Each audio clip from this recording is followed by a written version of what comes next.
ያውኑ ግን ከባድ ነበር። 2 ወር ምናምን ነገር መድኃኒት ተጠቅሜያለሁ። ያውኑ በጣም እንትን ይላልና ራሴን አጥፊ ነበር የሚለኝ ኃይለኛ ጭንቀት ነበርብኝ።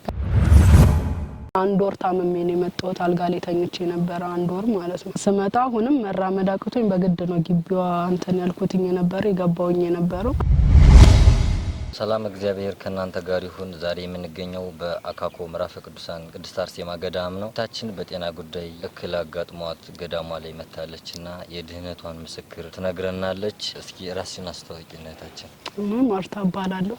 እንዴት መጣሽ ወደ ገዳሟ? ምንድነው የገጠመሽስ ችግር? እኔ መጀመሪያ ስመጣ ሊሄድ የነበረው ጅሩ አርሴማ ነበር። ከዛ አንድ ጓደኛዬ መስሪያ ቤት ላይ ከዛን ሳለ ሄደ ስል ጅሩ አርሴማ ጦርነት ተነሳ። ከዛ ወደዚህ ልከንተን ስል አንደኛው ጓደኛዬ ናት ለምን እዚህ አትሄጂም አካኮ አርሴማ ብላ ለእንተናችንም ቅርብ ነው ቄራ ስለሆነ ሰፈሪ። ከዛ ወደዚህ መጣ። የመጣው ቀን የመጀመሪያ ጊዜ የመጣበት አመጣጥ ጨጓራ አንጀት ቁስለት እየተባልኩኝ ብዙ ጊዜ ሐኪም ቤት ተመላልሻለሁ። ያውን ሳይሆን ከልጅነት ጀምሮ ነው ለረጅም ሰዓት ማለት ነው ረጅም ጊዜ ነው በጣም እና የዛ የሚሆነው ሆዴ ይነፋል። ከዛ በኋላ ደግሞ መራመድ አልችልም መንቀሳቀስ አልችልም። ምንድን ነበር የሚያምሽ? ጨጓራና አንጀት ቁስለት ነው የሚሉት ሐኪም ቤት ሲሄድ። ከዛ ግን ያው ይመለሳል መድኃኒቱን ስጨርስ መልሶ ይመለሳል። መድኃኒቱ ያሽልሽ ነበር? መድኃኒቱ ያሽለኛል ይመለሳል። ከዛ በኋላ መድኃኒቱ ሲያልቅ መልሶ ይመጣል። ከዛ እዚህ ስመጣ የመጀመሪያ ቀን እዚህ ላይ የመጣው ጊዜ መጀመሪያ እንትን ነበር የገባሁት ነበር አርመሞ 3 ቀን ገባሁኝ። ሌላ ጊዜ ካለ ወተት ካለ ምግብ ትንሽዬ ምግብ ካልበለውኝ አልንቀሳቀስም። ምግቡ ቢወጣም ትንሽዬ ከወተት ጋር እንተነል ነበር። ለዚህ ስመጣ ግን ካለ ምንም ወተት ካለ ምንም ምግብ ከጠዋት 12 ሰዓት እስከ ማታ 12 ሰዓት ድረስ እንጾማለን እዚህ ማለት ነው። ጾሚ ምንም አይልሽ? ምንም አይነት ነገር የለም። እንደደረስሽ ምን ጸበሏን ጠጣሽ? እንደደረስኩኝ የመጀመሪያ ጸበል እንትን አላልኩኝም ነበር። የመጀመሪያ ቀን እኔ እንትን ነበረ ለመግባት የመጣው ስራ ስለማይፈቀድልኝ የዛ የመጀመሪያ ስመጣ ማለት ነው። ከዛ በኋላ ገባሁኝ ከሱባኤ እንደ እንትን ከአርመሞ እንደወጣው 3 ቀን ነበር። ወጣሁኝ ጸበል ይዘን ወረድን ታች ጸበል ጠጣው።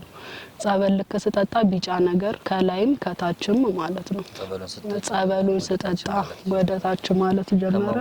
ከዛም በኋላ ምንም አይነት ህመም የለኝም። ከዛ በኋላ ከገባው ጀምሮ ምንም አይነት ህመም የለኝም። ከዛ ጸበሉን ስጠጣ ከታችም ከላይም። ከዛ እዚህ ደግሞ መጥቼ ለአባቶች ቅባ ቅዱስ አስደረኩኝ። ከዛ በጣም ኃይለኛ ትኩሳት ህመም ነበረኝ ምናምን እዚህ ከመጣው ጠጥቼ ከመጣው በኋላ ማለት ነው። በንጋታው ግን ሰላም መንቀሳቀስ ማልችለው የነበረው እራመዳለሁ። እንደምታዩት ጸበሉን የምንጠጣው ወተን ወደ ውጪ እዚህ ውስጥ መንቀሳቀስም ትቸገሪ ነበር?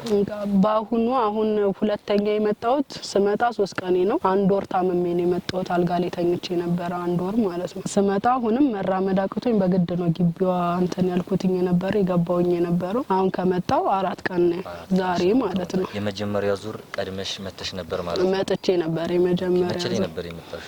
1 አመት ይሆነኛል። ተሽሎሽ ነበር የተመለስሽ?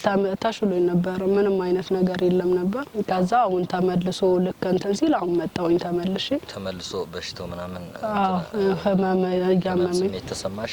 1 ወር ነው የተኛሁት። የዛን ሰዓት ስመጣ መንቀሳቀስ እችል ነበር። አሁን ግን አሞኝ 1 ወር ተኛውኝ ቤት ትንሽ እረፍት አደረኩኝ። ትንሽ መንቀሳቀስ ጀመር ወደዚህ መጣሁኝ። እንደዚህ ጎንበስ ማለት አልችልም ያስመልሰኛል። አሁን በመጣሁበት ሰዓት ማለት ነው ስንቀሳቀስ መንቀሳቀስ አልችልም ያዞረኛል። ያው እዛ መሰራውን ስራ ሙሉ በሙሉ አቋርጬ ነው የመጣሁት በህመሙ ምክንያት ማለት ነው። እዚህ ግን ያው እንደምታዩኝ እንደ ልቤ እንቀሳቀሳለሁ። ታች ወርጄ ጸበሌን ጠጥቼ ነው የምመጣው። ከዛ እንደ በፊቱ ቢጫ ነገር አሁንም ወጣ ጸበሏን ስጠጣ ማለት ነው።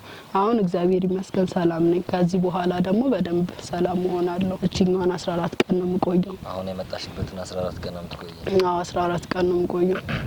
እንደው ሲጀምርሽ ለሁለተኛ ጊዜ ሲጀምርሽ ህክምና አልሄድሽም ነበር? ህክምና ሄጄ ነበር። ያውኑ ግን ከባድ ነበር። 2 ወር ምናምን ነገር መድኃኒት ተጠቅሜያለሁ። ያው በጣም እንትን ይላልና ራሴን አጥፊ ነበር የሚለኝ ኃይለኛ ጭንቀት ነበርብኝ። ከዛ ሲያመኝ ደግሞ በጣም እበሳጭ ነበር በጣም ማለት ነው። ጨጓራ ቁስሉም ካንጀቱም ተጨማሪ ሁለቱም እንትን ጭንቀት ነበረ። በጣም ነበር የሚያመኝ ነበርና አቤት ሲያዩኝ ምናምን ደስ አይለኝም ነበር ቤተሰብ።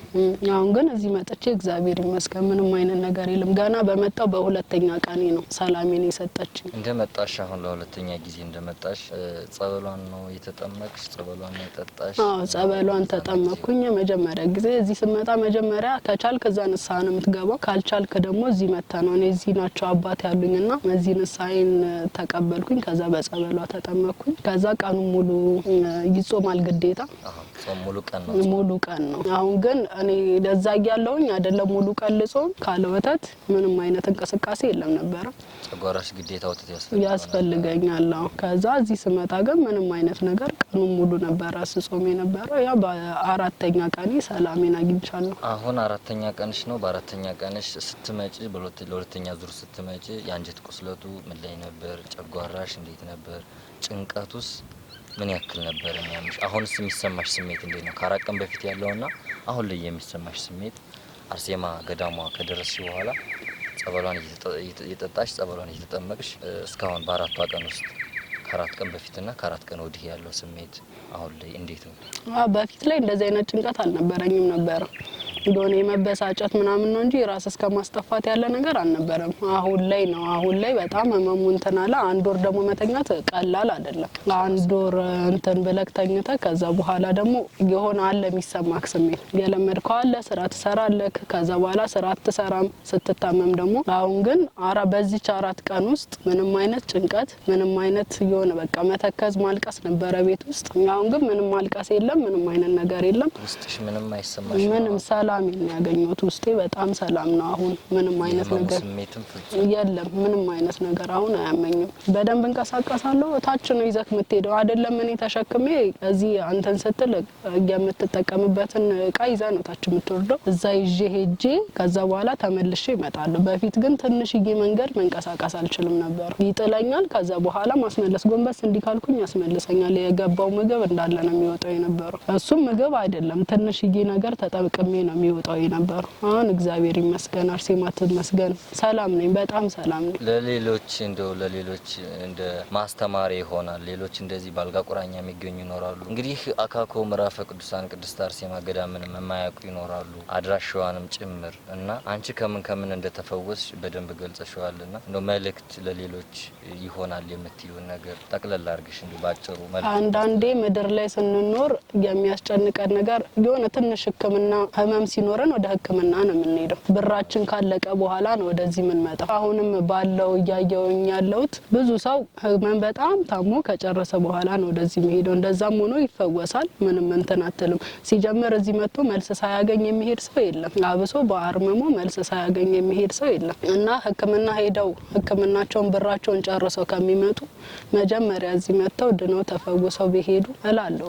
እንግዲህ ማርታ እንደሰማችኋት ሕክምና በጣም ብዙ ጊዜ ደክማለች ትናገር እንደሰማችኋት። አሁን ግን በአካኮ ምዕራፈ ቅዱሳን ቅድስት አርሴማ ገዳም ትክክለኛ ፈውስ አግኝታ ተፈውሳ ለሁለተኛ ጊዜ መታ ምስክሯን የሰጠች የገዳሟ ተፈዋሽ ምስክር ነች። እናንተም እንግዲህ በያላችሁበት ሆናችሁ የምታዳምጡ ተከታዮቻችን መታችሁ በአካኮ ምዕራፈ ቅዱሳን አርሴማ ገዳም ከእንጦጦ ማርያም አለፍ ብሎ 5 ኪሎ ሜትር የማይሞላ መንገድ ነውና መታችሁ ጸበሏን እንድትጸበሉ እንላለን።